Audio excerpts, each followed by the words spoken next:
पहले अयोध्या में सफाया हुआ भाजपा का, फिर राम वन गमन मार्ग पर हर कदम पर जहां जहां से भगवान राम गुजरे थे भाजपा साफ हो गई। और अब धामों के धाम बाबा बद्रीनाथ में भी भारतीय जनता पार्टी बुरी तरह चुनाव हार गई।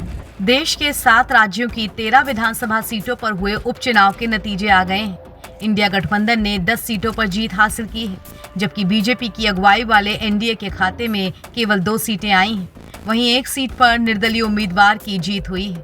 इंडिया गठबंधन में जहां कांग्रेस ने 4 सीटों पर जीत का परचम फहराया, वहीं तृणमूल कांग्रेस ने 4, डीएमके और आम आदमी पार्टी ने 1-1 सीट पर जीत हासिल की।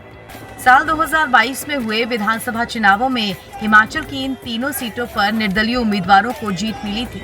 उनके इस्तीफे के बाद ही ये सीटें खाली हुई थी।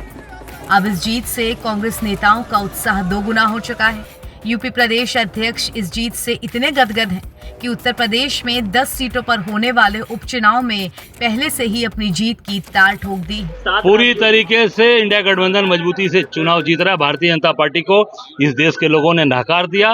अब पूरी तरीके से पूरे देश को उखड़ने जा रहे हैं। उत्तराखंड की बद्रीनाथ सीट पर भी इंडिया गठबंधन, पहले अयोध्या जीते, बद्रीनाथ जीते, ये ईश्वर की कृपा है।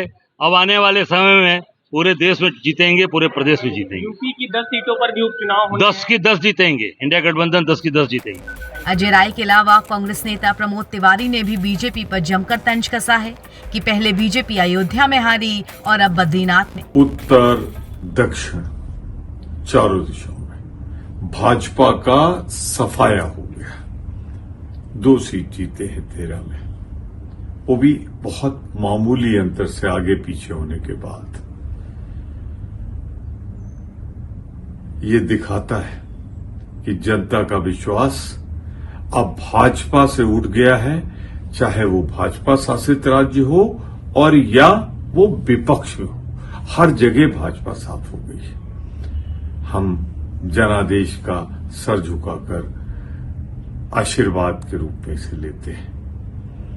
पर एक बात बहुत ही रोचक है, पहले अयोध्या में सफाया हुआ भाजपा का, फिर राम वन गमन मार्ग पर हर कदम पर जहां जहां से भगवान राम गुजरे थे भाजपा साफ हो गई। और अब धामों के धाम परम ईश्वर की नगरी देवभूमि बाबा बद्रीनाथ में भी भारतीय जनता पार्टी बुरी तरह चुनाव हार गई, जबकि वहां पे भाजपा की सरकार थी। ये क्या दिखाता है?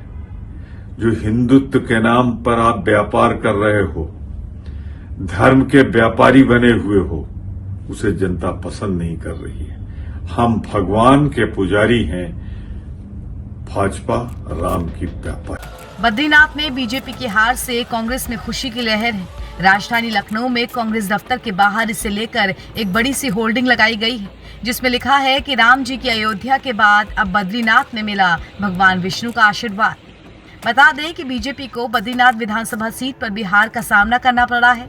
इस सीट से कांग्रेस उम्मीदवार लखपत बुटोला ने बीजेपी उम्मीदवार राजेंद्र भंडारी को करीब 5000 मतों से मात दी है और इसी जीत का जश्न विपक्ष जमकर मना रहा है। एनबीटी ऑनलाइन की रिपोर्ट।